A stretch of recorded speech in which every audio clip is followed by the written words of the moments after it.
Support the Triton Lego Railway on Patreon today. Each tier has great perks including having your name on the railway, early access to projects and videos, and more.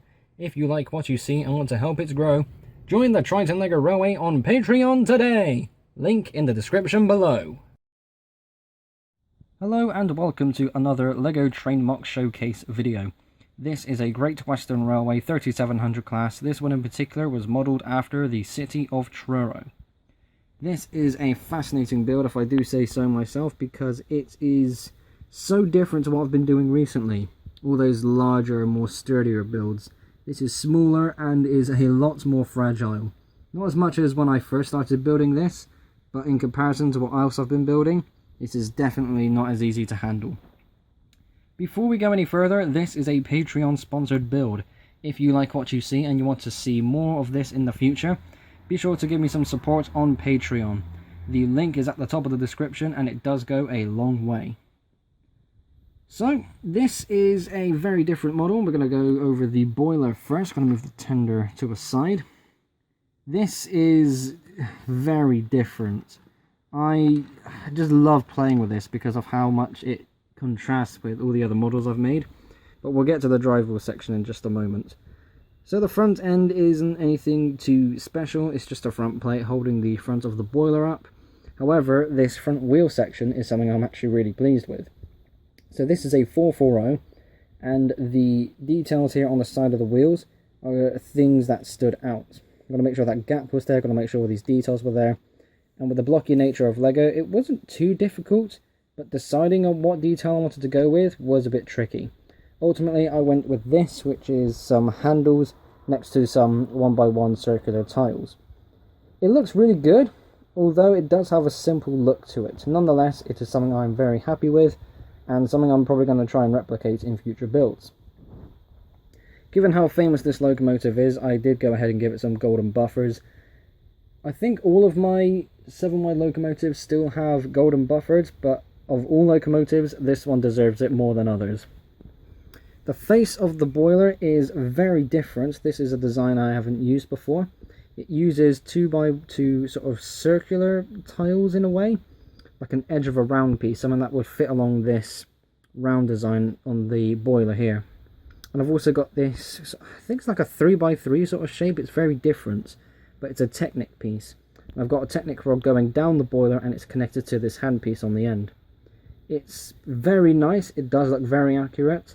And yeah, because it's something that's different, I want to try this again in the future, but I don't know how much I'm going to be able to do so. Going along the boiler now, this is much smaller than other builds, especially recently. It's not completely accurate, which is a shame because there are some areas that need to kind of change slightly. Like this area could have come up by one more stud, but with the shape of the bricks that I'm using, it doesn't come in dark green. So that is a bit of a problem, so I'm kind of limited to what I can do. I don't want to compensate by bringing this section out by another stud, otherwise it would just look wrong. But the overall shape is there, and you can tell what it is by looking at it. The nameplate on the side is bland, of course, because I don't have any stickers. That will be a future episode. I would love to be able to get some more decals printed off. But it is gorgeous just to see that back section like it is. And now we come to the drive wheels. This was the main detail of the locomotive, and this is what I started with. The drive wheels are unique in a sense where there is a cover plate between the wheels and the drive rods. Trying to get to this was very difficult, especially in a way to keep it working. Ultimately, I came to this build design and I am very happy with it. There is still plenty of space between the plates and the drive wheels, and I don't know how much I'm going to use that more with the future. I think this might be the only model where such a design is going to be implemented, though in custom builds I could give it another go. The drive wheels themselves are standard Technic bricks which are connected to these 2x2 round bricks here. It's a design I've seen on another model online, and thankfully that was able to remind me of that process and it inspired this build here. So all in all, the boiler is fragile. I started building up this section here, then I went forward just a little bit, then instead I went upwards. Normally I build the whole base first with all the wheels and then I'm going to go upwards all at the same time. But instead I started here and kind of went around this way. which is not too bad because the end result still looks like a locomotive, but it's very different to how I do things normally, so I was a bit worried there. To derail the locomotive just momentarily, we're going to look inside the cab. Now this is a very tiny cab. Just to ping the driver out for a moment. There is not too much going on inside because of how small this is. You can only just see there's a few levers there. There's even a small firebox going on. There is a orange flame piece, but because of bad lighting you can barely see it. Nonetheless, it is all in there, and it's not the best thing, but something is better than nothing, and I, for one, am happy that I was able to get something in there. All in all, this boiler shape is so unique. This is unlike anything I've ever built before, and I would love to try something like this again in the future. So yeah, let us now move on to the tender. This was much easier to do than the boiler, that much is obvious. However, it took a long while to scrounge up all the parts needed, particularly for the red base here. So all of these 2x3 sort of triangular pieces here, it took a while to find them all. I did use a few substitute pieces, but for the sake of having it look all the same all around, I had to go with these 2x3 pieces because, you know, in my mind, while I look at it, I could see that line down the middle where the two bricks are separate. So yeah, that's just me personally. I don't know if anybody else ever shares that sort of thought process, but again, that's just me. The wheels themselves are medium-sized drivers because the middle wheels are blind. It goes round corners a lot easier whilst all on a rigid base. That is something I love doing nowadays and is something I'm going to keep up with. Sadly, drive wheels are the kind of only thing I can really use.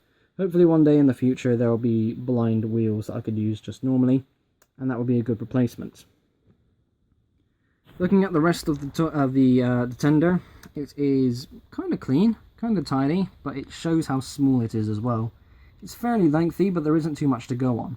It's very low down as well. You can see where the coal bed is and where it comes out to this main section where you can be scooped up and thrown into the firebox. I think that looks really good. Especially with the red flooring there, looking at models of the real thing, or pictures of the real thing I should say. It had a sort of distinctive colour along the floor. I don't know if that was just some of the models or the actual thing itself, but a brighter colour was visible. So I represented that with a red floor, and it's nice, you know, it's a vibrant colour. It's something that's better than it being all black. And I like it, I really do. I've got a stack of 1x1 circle pieces there just to represent the coal. Something that I do quite a lot. And going to the back of the tender now, where we find the cover for the water tank. Again, if you were to look at the real thing, and especially into how this tender is shaped, it is very small. Which kind of pulls into question that 100-mile-an-hour thing. How would a tender, or a locomotive generally of this size, reach 100 miles an hour? Well, I suppose it's possible.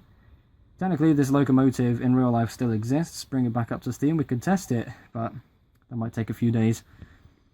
But all in all, the overall shape is here. There are some details that I don't like. For example, this sort of back and front section probably could have been reduced by a stud where the slope would come out to about here and here on each end. These cheese slopes along here, these really shouldn't be there. But for the sakes of filling in spaces and not having to make another bricklink order, I'm just using those as a kind of space filler. But all in all, the tender is beautifully shaped. It is absolutely gorgeous. It's a nice simple tender as well. To be able to build something this small was really nice in comparison to the LNER tenders I've been making recently. Oh yeah, one last detail. Going across the bottom, you can see this flex tube type of piece going along here, something that I've cut to size, and it works really nicely. I think I need to buy some more of these for future models because it is a very nice little thing to have. There we have it. That is the City of Truro, my latest LEGO train build, and one that is sponsored by Patreon. Remember, if you like what you see here and you want to see more of this in the future, be sure to support me on Patreon with the link at the top of the description. This was a fascinating build. This took a lot longer to do than I thought it would, but the end result makes it all worth it. Absolutely gorgeous. One of the highlights of my LEGO Railway. Thank you all ever so much for watching. Be sure to like and subscribe if you haven't already. I will see you all in the next episode. Bye.